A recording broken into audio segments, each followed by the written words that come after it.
요한계시록 19장 11절부터 16절까지입니다. 같이 합독하십니다. 시작. 또 내가 하늘이 열린 것을 보니 보라 백마와 그것을 탄 자가 있으니 그 이름은 충신과 진실이라. 그가 공의로 심판하며 싸우더라. 그 눈은 불꽃 같고 그 머리에는 많은 관들이 있고 또 이름 쓴 것 하나가 있으니 자기밖에 아는 자가 없고 또 그가 피 뿌린 옷을 입었는데 그 이름은 하나님의 말씀이라 칭하더라. 하늘에 있는 군대들이 희고 깨끗한 세마포 옷을 입고 백마를 타고 그를 따르더라. 그 입에서 예리한 검이 나오니 그것으로 만국을 치겠고 친히 그들을 철장으로 다스리며 또 친히 하나님 곧 전능하신 이의 맹렬한 진노의 포도주 틀을 밟겠고 그것과 그 다리에 이름 쓴 것이 있으니 만왕의 왕이요 만주의 주라 하였더라. 아멘. 성경 그대로 드시고 같이 또 고백합니다. 시작. 나는 성경에 기록한 말씀이 하나님의 말씀인 것을 믿습니다. 나는 하나님의 말씀이 살아있는 말씀으로 믿습니다. 나는 하나님의 말씀이 조금도 오류가 없음을 믿습니다.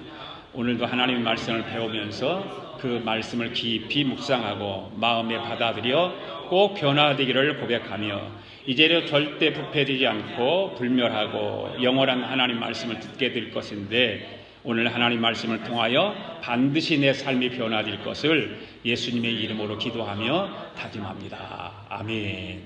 앉으시면서 인사합시다. 주의 사랑으로 사랑합니다. 오늘도 은혜 받기를 원합니다. 할렐루야.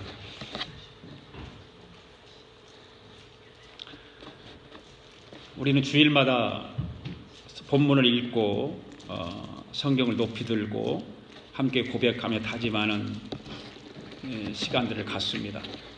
여러분들은 이 시간을 어떻게 생각을 하고 어떤 마음을 가지고 고백하고 다짐을 하고 있습니까?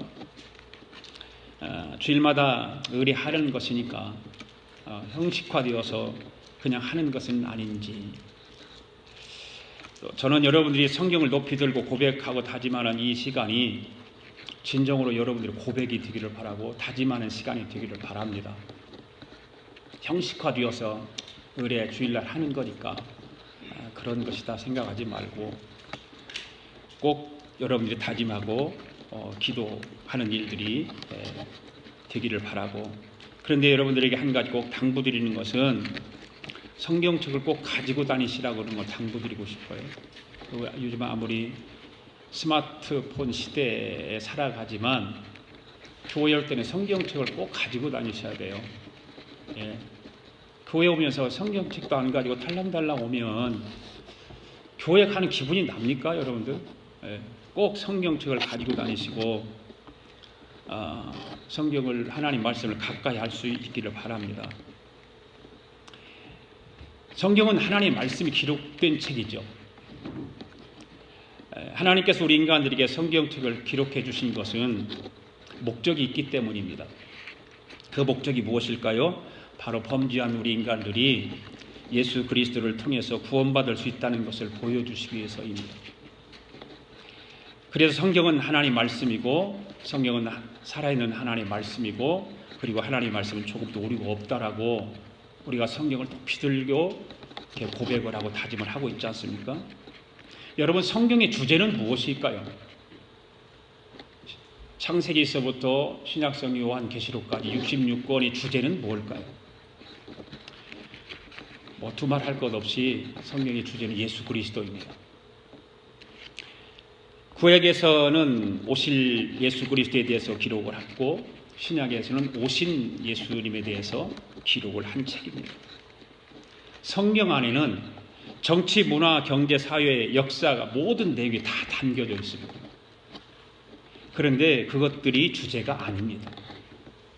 모든 우리 인생 살아가는 일들, 사회에서 일어나는 일, 사회, 문화, 정치, 역사 이런 것들이 있지만 그것들이 주제가 아니라 성경의 주제는 예수 그리스도입니다.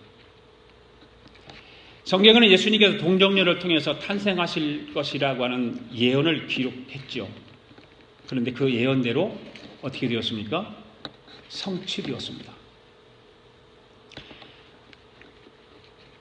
예수님께서 고난당하시고 대속의 죽음을 당하실 것이라고 하는 것도 예언되어 있습니다. 그 예언이 어떻게 되었습니까? 성취되었습니다. 예수님의 부활과 승천도 예언되어 있습니다. 그 예언대로 성취되었습니다.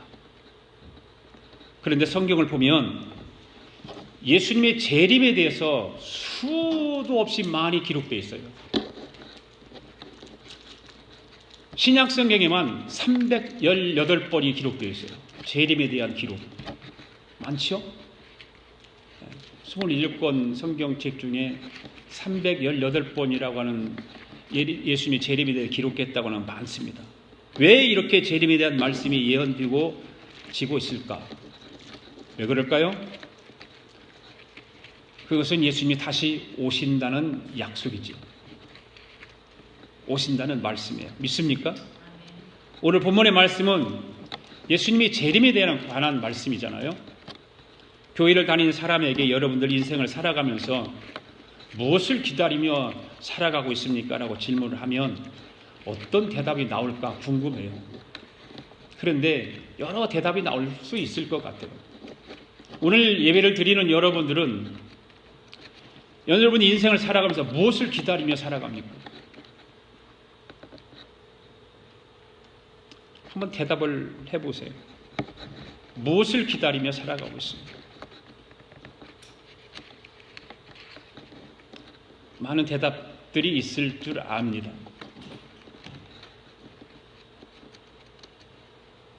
예수를 믿는 사람들, 오늘 교회에 와서 예배드리는 저와 여러분들은 무엇이 기다리면 이루어져야 될까? 바로 예수님의 다시 오시는 것을 기다리는 거죠. 예. 그래서 저는 이 요한계시록 강의를 하면서 큰 타이틀이 뭐예요?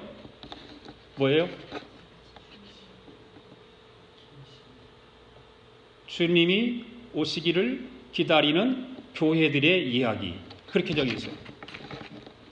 큰 타이틀이에요. 우리는 예수님이 오시는 것을 기다리며 살아가는 것이 목적이 되어야 됩니다. 그래서 사람들은 그 이야기를 하면 좀 이상하게 생각을 하죠. 다른 것들이 기다리는 것이 많고 목표를 삼고 가는 것이 많은데 예수님을 재림을 기다리며 살아가라고 하니까 이상하게 생각하는 사람도 많이 있어요. 그러나 아무리 우리가 살아가기 힘들지만 예수님이 오시기를 기다리는 것이 진정으로 우리의 바람이 되어야 되는 것입니다.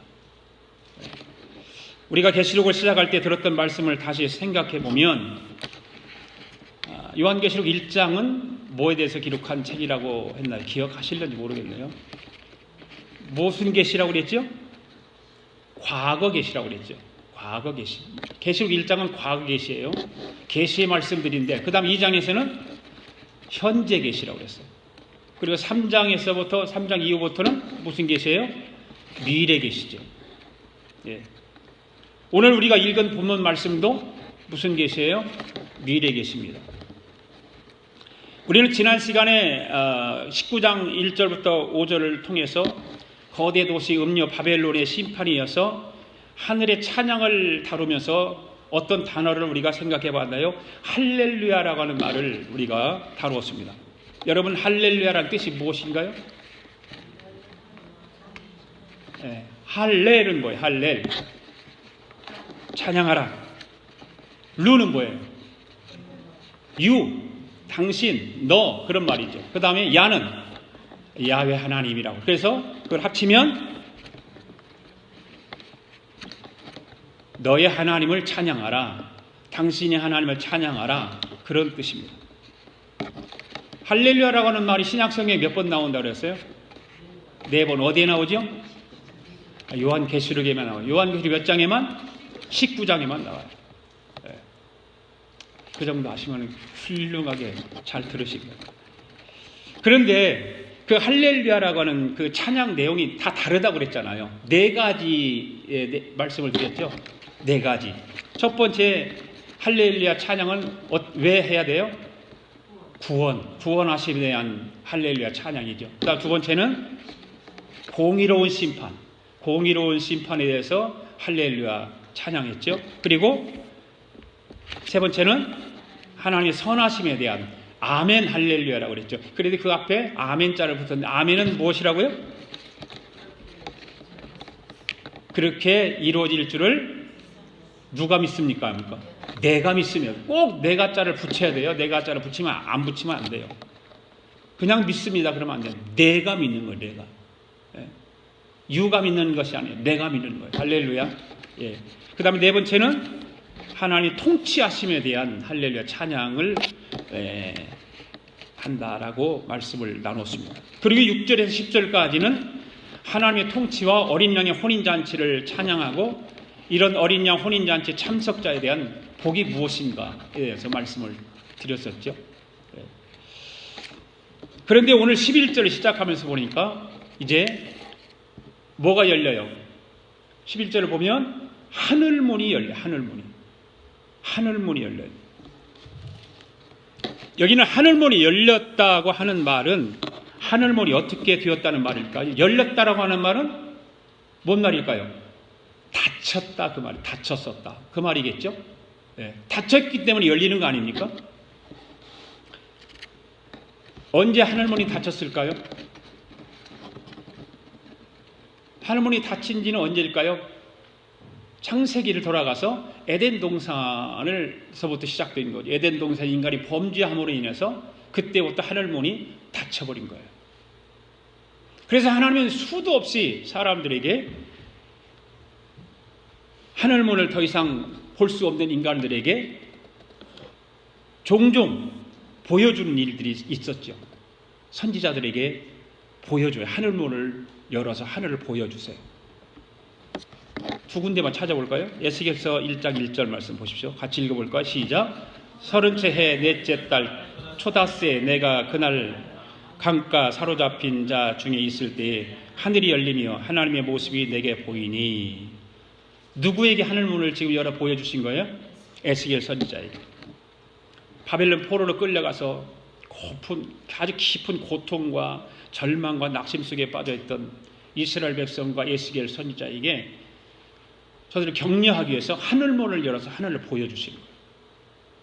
그런데 신약 성경에는 하늘문이 열린 장면이 나오는데 어디에 나올까요? 그렇죠? 자, 사도행전 7장 55절 56절 한번 읽어볼까요? 시작. 스데반이 성령 충만하여 하늘을 우러러 주목하여 하나님의 영광과 및 예수께서 하나님 우편에 서신 것을 보고 말하되 보라 하늘이 열리고 인자가 하나님 우편에 서신 것을 보노라. 누가 보았어요? 스데반이 보았어요. 스데반. 네. 초대교회 순교자 중에 한 사람이 스데반이 전도하다가 돌에 맞아서 이제 죽기 직전, 순교하기 직전에 하늘문이 열리면서 하나님이 보호자 우편에 계신 누구를 봅니까? 예수님을 보세요. 그때 예수님이 어떻게 계세요? 어떻게 하고 계세요? 서 계시는 예수님. 서 계셔서. 불꽃 같은 눈으로 보고 계시는 거지. 오늘 보면은 역사의 마지막으로 하늘문이 열리는 그런 광경을 사도 요한이 목격하는 장면입니다. 하늘문이 열리면서 드디어 다시 오실 예수님의 모습이 이제 등장하는 거예요. 예수님 모습이. 오늘 그 다시 오실 예수님 모습이 어떤 모습으로 오시는가를 우리가 함께 나누기를 원합니다. 하늘문을 열려서 이제 보았습니다. 예수님이 등장을 합니다. 첫째로 예수님이 어떻게 오십니까? 승리자의 모습으로 오세요. 11장 상반절 읽습니다. 시작. 또 내가 하늘이 열린 것을 보니 보라 백마와 그것을 탄 자가 있으니. 여러분, 예수님께서 하늘 보좌를 버리시고 사람의 몸으로 이 땅에 오셔서 종의 삶을 사신 모습은 어떤 모습이었어요? 좀 초라한 모습이었죠. 그렇죠? 그런데 그 종의 삶을 살았던 모습과 다시 이 땅에 재림 예수 그리스도로 오실 때의 모습은 다르죠. 엄청난 차이예요. 초림 예수는 아주 연약하고 태어난 것도 마구간에서 태어났고 초라하기 짝이 없었지만 다시 재림 예수로 오시는 예수님은 승리자의 모습으로 오신다는 거예요. 너무 대조적이에요. 예수님께서 이 땅에 초림 예수로 이렇게 오실 때에 한번 생각해 보세요. 보잘것 없었잖아요. 얼마나 보잘것 없었어요. 그런데 다시 오시는 예수님이 영광스러운 모습으로 오시는 거예요. 장엄하고 영광스러운 모습이 어디에서 나타나고 옵니까? 11절 상반절에 보니까 우리 읽었던 맞지? 뭐를 타고 와요? 백마를 타고 온다. 백마를 타고. 여러분, 예수님께서 예루살렘을 입성하실 때는 뭘 탔어요? 나귀, 쪼랑말을 타서 쪼랑말. 그런데 다시 오시는 예수님은 백마를 타고 오시는 거예요. 백마를 타고. 엄청난 차이죠. 놀라운 광경입니다. 그런데 오늘 본문에서 예수님께서 재림주로 오실 때는 백마를 타고 오시는데, 그 백마는 당시에 이스라엘이나 로마나 그 당시의 모든 나라들 장군들이 타고 이제 전쟁터에서 승리하고 오는 그 모습들을 연상시킬 수가 있는 거예요. 그것을 알아야 되는 거잖아요. 그때 당시 장군들이 나가서 전쟁터 승리하고 나면 무슨 말을 타고 오나요? 영화에서도 많이 등장을 하죠. 백마를 타고 와요. 배너 같은 데도 승리하고 백마를 타잖아요. 백마를. 예. 당시에 장군들이 백마를 탔던 그런 모습이에요. 그래서 흰말은 무엇을 상징합니까? 승리를 나타내는 상징이에요. 흰말은. 이 백마라고 하는 것은. 그런데 우리가 요한계시록 말씀을 들으면서 이 흰말에 대해서, 백마에 대해서 들은 적이 있습니까? 없습니까? 기억나세요? 안 나세요? 홍요한 집사. 6장에서 우리가 백마에 대해서, 흰말에 대해서 다뤘죠. 6장에서. 자, 그건 조금 후에 다루기라고요. 다시 11절 보시기 바랍니다. 또 내가 하늘이 열린 것을 보니 보라, 백마와 그것을 탄 자가 있으니 그 이름은 뭐예요? 충신과 진실이라. 그가 공의로 심판하며 싸우더라. 여러분, 백마를 탄 자 이름이 뭐라고요? 충신과 진실이라는 거예요. 충신과 진실. 진실이라고 하는 말은 뭘까요? 하나님의 말씀이라는 뜻이죠. 그리고 충신이라고 하는 그 말씀이 완성되기까지 그 자리를 지키는 태도를 충신이라고 그래요. 충신. 그 말씀을 완성되기까지 자리를 지키는 태도가 충신이에요. 마지막까지 하나님 말씀을 지켜내는 태도를 말하는 거죠. 사도 바울은 이와 같은 말씀을 그래서 고백하고 있잖아요. 사도 바울의 고백을 한번 우리가 함께 읽어봅시다. 디모데후서 4장 6절 7절 시작. 나는 선한 싸움을 싸우고 나의 달려갈 길을 마치고 믿음을 지켰으니 이제 후로는 나를 위하여 의의 멸관이 예비되었으므로 주 곧 의로우신 재판장이 그날에 내게 주실 것이며 내게만 아니라 주의 나타나실 사모하는 모든 자에게니라. 아멘. 바울이 하나님의 말씀을 통해서 마지막까지 위탁받은 것을 지켜냈다고 하는 고백이에요. 충신이라고 하는, 바로 바울은 충성된 하나님의 종이었어요. 그래서 완성되기까지 그 자리를 온전하게 지켰던 바울이 이런 고백을 하고 있는 것입니다. 여러분, 바울이 하나님으로부터 위탁받은 것이 뭐였죠? 뭐였어요? 복음 전하는 거였어요. 복음 전하는. 그 복음 전하는 일을 정말 충성스럽게 그가 완성될 때까지 그 자리를 떠나지 않았어요. 지켰어요. 이게 충신이 하는 일이에요. 복음을 위탁받고 그 복음을 마지막까지 생명을 다하는 그날까지 충신으로서 그 사명을 다하겠다는 고백을 디모데후서 4장에서 하고 있는 것입니다. 오늘 본문에서 백마를 타고 오시는 예수님은 하나님 말씀을 어떻게 했다는 것입니까? 바로 충신으로서 하나님 말씀이 완성되기까지 자기 자리를 지킴으로 인해서 모든 악의 무리를 물리치고 십자가에서 승리했다, 그 말이에요.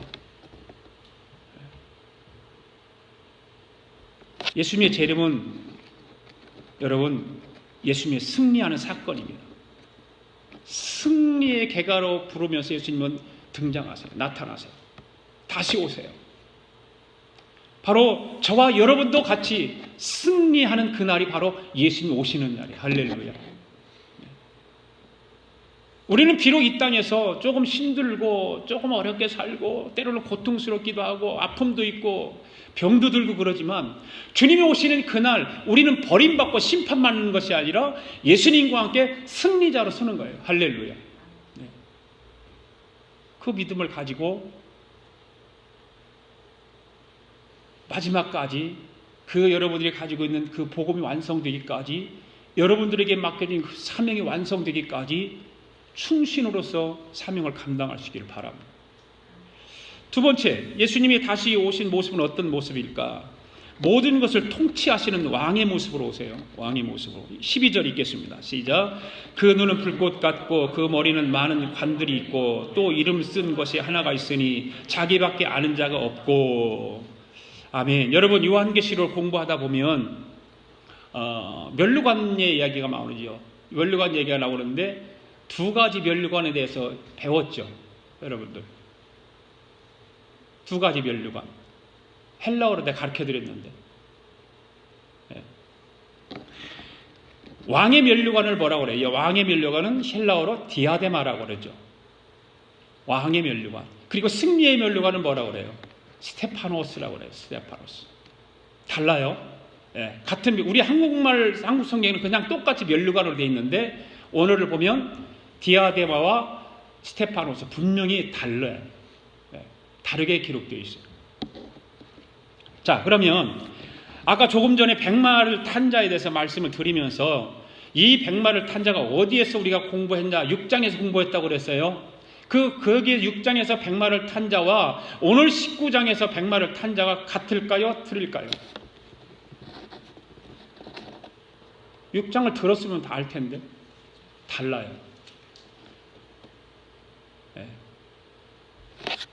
자, 6장을 한번 찾아보는 게 좋겠죠?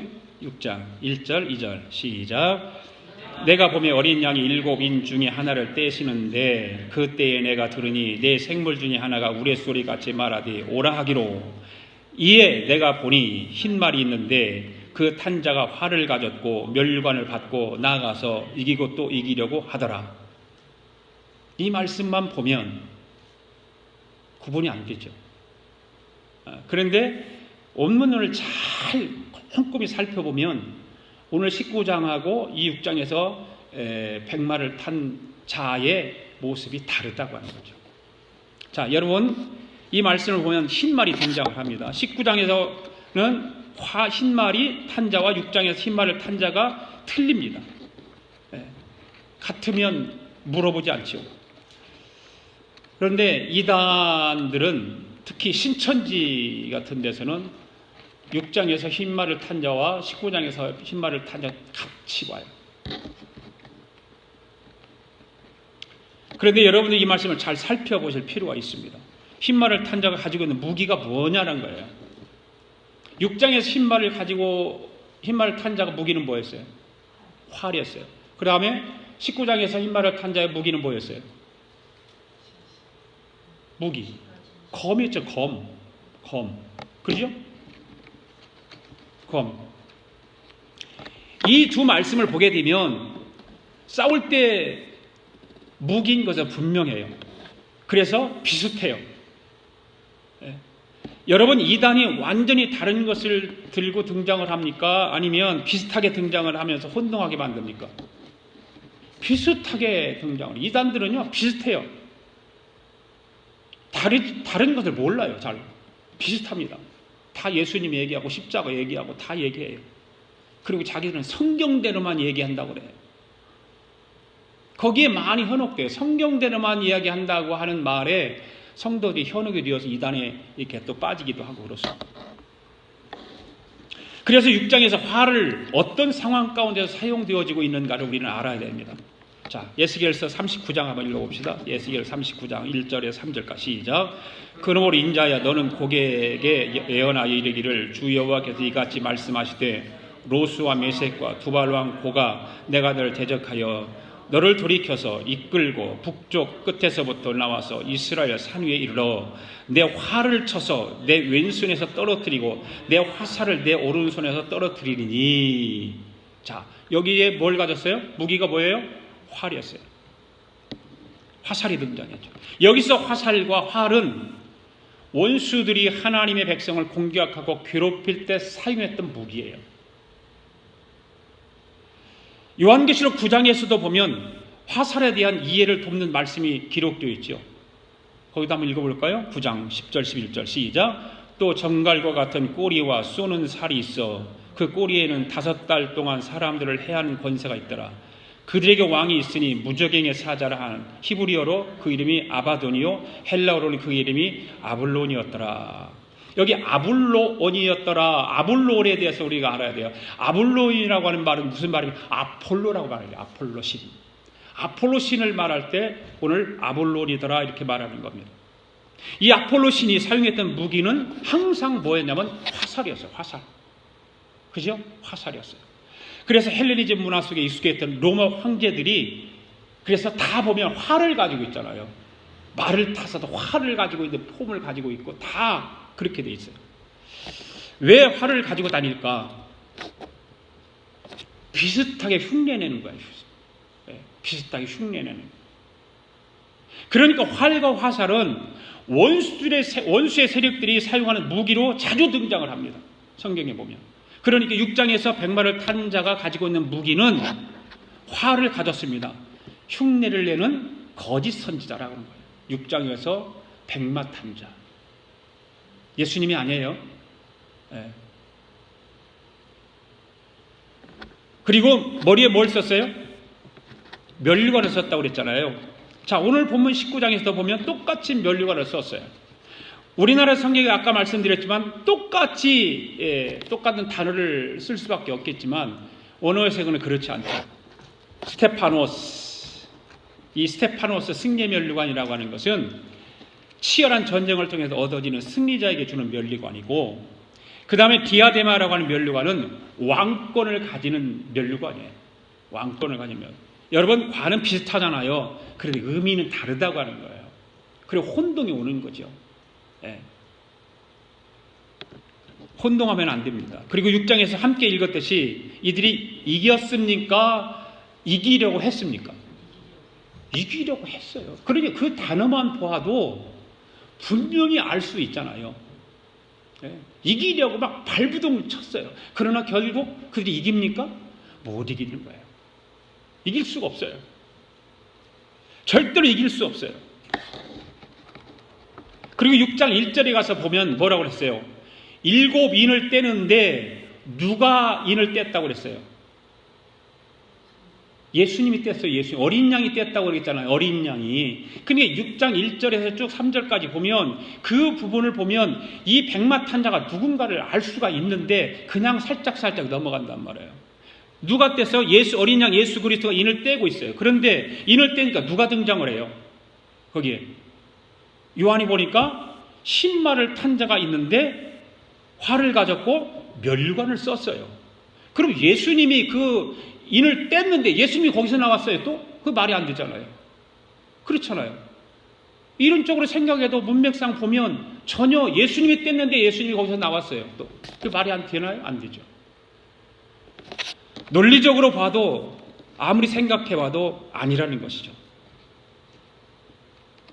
이것은 정확하게 흉내를 내는 오늘날 원수의 세력과 가짜를 말하는 가짜. 비슷한데 아니라는 거죠. 오늘 현대를 살아가는 저와 여러분들은 가짜가 많은 세상 가운데 살아가고 있잖아요. 가짜가 그래서 옛날에 이런 노래들은 가짜가 판을 친다, 짜가가 판을 친다, 그런 노래도 있던 걸로 기억을 하는데 뉴스도 얼마나 가짜 뉴스가 많아요. 예, 엄청나게 많아요. 요즘은 쏟아지는 여러분들 유튜브를 많이 보시잖아요. 유튜브를 보면은 가짜가 많고 또 이 성경 말씀도 가짜가 많고 조심해야 돼요. 이게 정확하게 이걸 확인을 안 하면 가짜에 속아 넘어가요. 네. 온통 가짜가 판을 치는 세상에서 우리가 살아가는 거예요. 그런데 가짜는 언젠가 그것이 드러나게 돼 있잖아요. 다 드러나게 돼 있어요. 가짜가 진짜를 이기지 못해요. 다 드러납니다. 여러분, 공중권세 잡은 자들이 이기는 것 같지만 마지막에는 모두가 패할 수밖에 없는 거예요. 할렐루야. 우리가 그러니까 찬송가에도 우리가 384장에 보면 내 힘만 의지할 때면 패할 수밖에 없도다. 힘 있는 장수 나와서 날 대신하여 싸우네. 이 장수 누군가? 주 예수 그리스도 만군의 주로다. 당할 자 누구랴? 반드시 뭐 어떻게? 반드시 이기리로다. 할렐루야. 반드시 이깁니다. 반드시. 지금은 진영인 것 같지만, 지금은 연약해서 무너지는 것 같지만 반드시 승리합니다. 바로 본문 12절 말씀에서 면류관은 디아데마입니다. 왕권을 가지고 재림주로 다시 오시는 예수님의 쓰시는 왕의 면류관입니다. 할렐루야. 예수님이 많은 왕관을 쓰시고 다시 오신다라고 하는 말은 한 나라만 통치하는 예수님이 아니라는 뜻이죠. 온 우주 만물과 모든 나라를 통치하신다는 거예요. 오늘 보면 16절에서도 보면 만왕의 왕이시오 만주의 주님으로 다시 오신다고 말하고 있어요. 할렐루야. 예수님은 이 땅에 다시 재림주로 오실 때에 만왕의 왕이요 만주의 주로 오시는 거예요. 왕권을 가지고 오시는 거예요. 할렐루야. 그 주님을 기다리는 저와 여러분들이 될 수 있기를 바랍니다. 13절에 있습니다. 13절 시작. 또 그가 피 뿌린 옷을 입었는데 그 이름은 하나님의 말씀이라 칭하더라. 자, 여기서 좀 이렇게 어려운 이제 얘기가 나와요. 피 뿌린 옷을 입었다고 그랬어요. 여러분 옷에 피가 묻었다고 해요. 누구 피일까? 누구 피일까요? 예수님의 피? 또 다 교회 다니는 사람은 그렇게 얘기해요. 네, 다 예수님의 피라고 얘기해요. 그래서 이제 우리가 말씀을 듣는 거죠. 배우게 되는 것이고. 이 피는 예수님이 보혈의 피가 아니에요.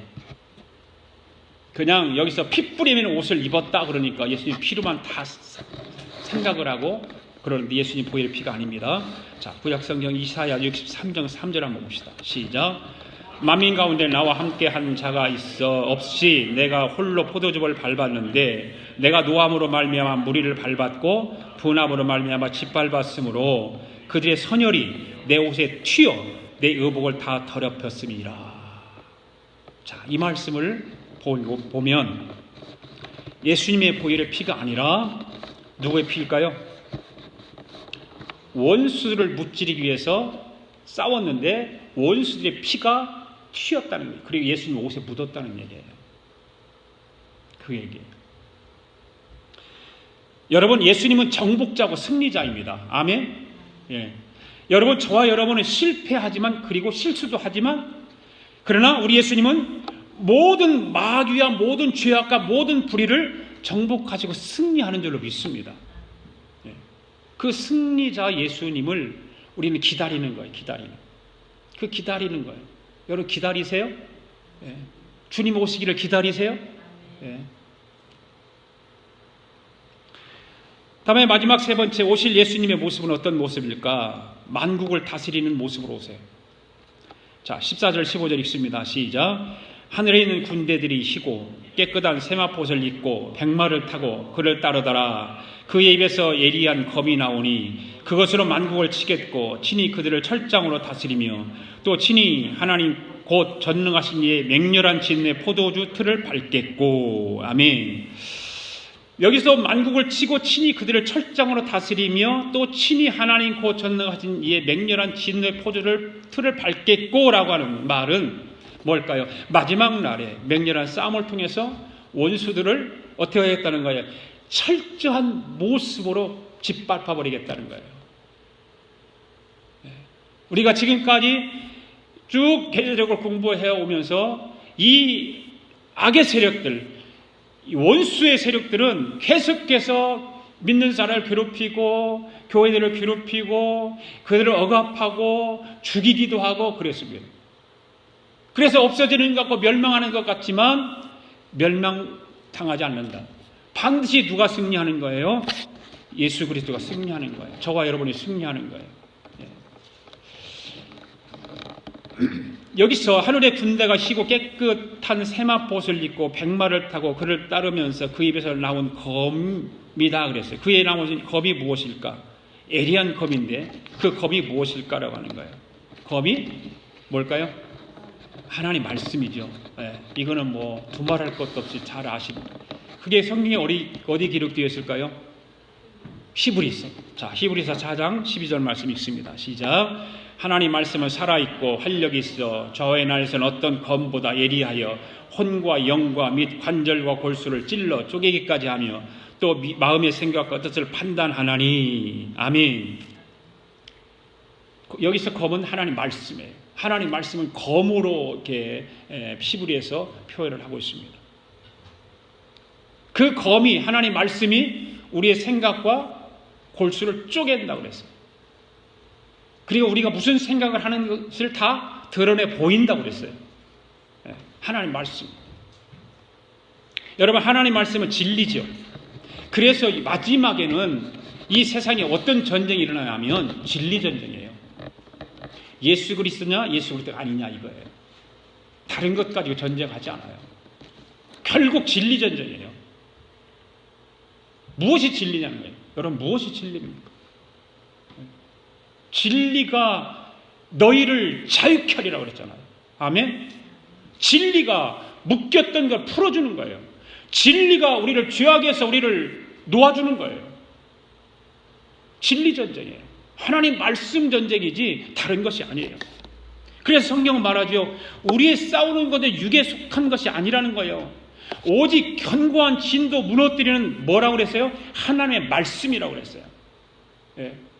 견고한 진도 무너뜨리는 것이 하나님의 말씀이, 진리가 무너뜨리는 거예요. 오늘 현대를 살아가는 저 여러분들에게 이것이 아주 중요한 것입니다. 여러분, 저와 여러분 누굽니까? 우리는 이 세상에서 부당히 영적 싸움을 싸워야지만 하는 그리스도의 영적 군사들 아닙니까? 그렇죠? 여러분, 영적 군사들인 줄 믿습니까? 예. 그러므로 우리를 멸망시키게 달려드는 모든 사탄의 세력과 어떻게 해야 됩니까? 싸워야 되는 거죠. 뭐로 싸워요? 말씀으로 싸우는, 말씀으로. 말씀의 검을 붙들고 싸워야 되죠. 그래, 말씀을 가까이 하라고 그러는 거, 이유가 그거예요. 주보에도 내가 하나님 말씀에 있는 거에 대해서 기록해 놓은 것이 뭐예요? 성경 읽기 도전해 봅시다고. 성경은 읽는 것은 자녀를 지혜롭게 만들고, 가정을 행복하게 만들고, 하나님의 특별한 관심을 갖게 만들고, 헌신하는 일에 충성을 다하게 만들고, 그래서 성경에 대한 무지는 우리의 개인을 약하게 만든다고 그랬어요. 교회를 병들게 만들고, 우리의 간증을 무력하게 하고, 복음의 진보를 가로막게 만들고. 여러분, 하나님 말씀을 가까이 하지 않으면 여러분들이 아무리 신앙생활 잘하고 누구 아들이고 누구 딸이고 상관없어요. 그건 관계없어요.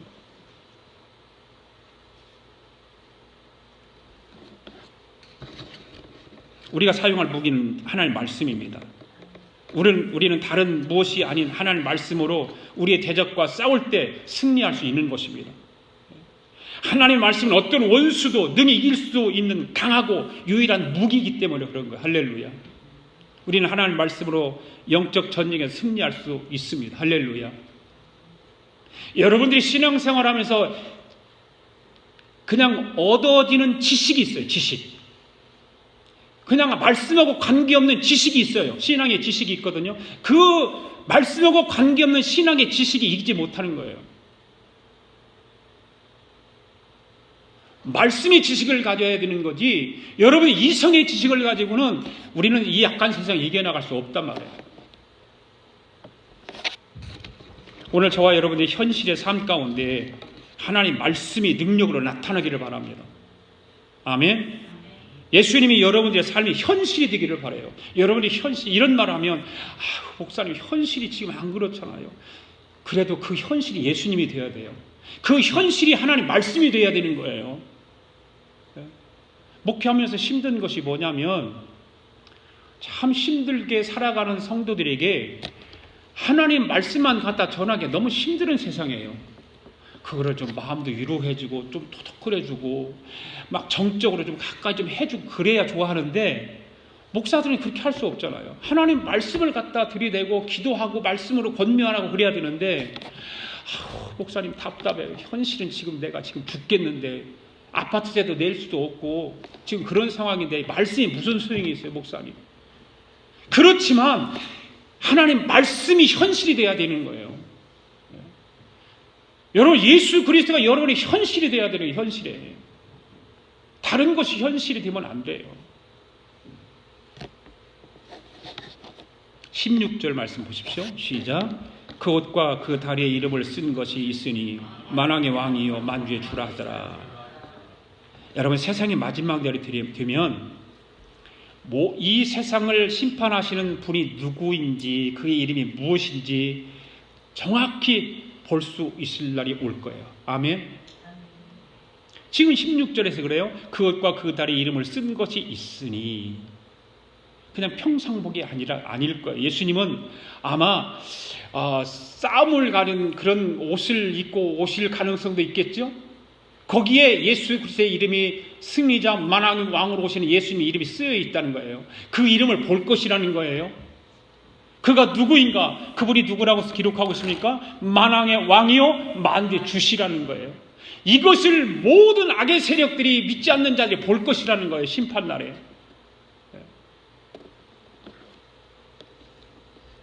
그런데도 세상은 이 진리를 모르고 우매함에 빠져서 허우적거리고 살아가요.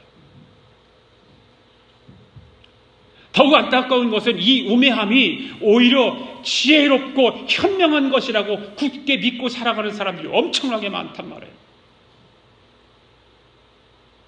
우리 안에도 오늘 그런 사람이 있을 수 있어요. 진리를 배척해버리고 예수 그리스도를 다 배척해버리고 세상적인 지혜롭고 우매한 그걸 통해서 내가 잘 살겠다고, 내가 이 땅에서 승리하겠다고, 행복하겠다고 발부둥치는 사람이 얼마나 많은지 몰라요. 과학의 그늘 아래서 인류가 번영하고 내 삶이 안전을 보장할 것이라고 믿는 사람들이 얼마나 많아요. 계속해서 과학은 발전해 가고 있어요. 하지만 주님의 재림의 날에 이들의 주장과 신념이 분명하게 거짓됨이 똑똑하게 보여질 거라 그 말이에요. 그 주님이 재림주로 오시는 그분이 누구인가를 분명히 그날에 볼 거라 그 말이에요. 그러므로 저와 여러분의 가장 현명한 현실이 무엇이 되어야 할까요? 바로 저와 여러분들의 삶의 현실은 예수 그리스도입니다. 아멘. 예수 그리스도가 여러분의 삶의 현실이 되어야 돼요. 하나님의 말씀이 여러분의 삶의 현실이 되어야 되는 거예요. 예수 그리스도의 재림주로 다시 오시는 날에 초라한 모습으로 오시지 않아요. 예수님 마구간에서 그 모습으로 오시지 않아요. 예수님이요. 다시 오시는 예수님은, 다시 오실 예수님은 심판자로 오세요.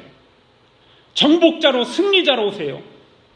그리고 저와 여러분의 구원을 완성시키기 위해서 오시는 거예요. 할렐루야. 그래서 함께 승리의 나팔을 불고 찬양을 하고 하는 거예요. 신랑과 신부가 혼인식을 치르고 영원한 결합 속에 들어가는 것처럼, 지난 시간에 혼인 우리가 공부했잖아요. 들었잖아요. 우리도 주님이 다시 오심으로 인해서 그분과 영원히 영광을 누리게 될 것이라고 하는 걸 보여주는, 픽처로 보여주는 거 아니에요? 그날이 올 거예요. 분명히요. 신랑 되신 예수님, 신부는 저와 여러분,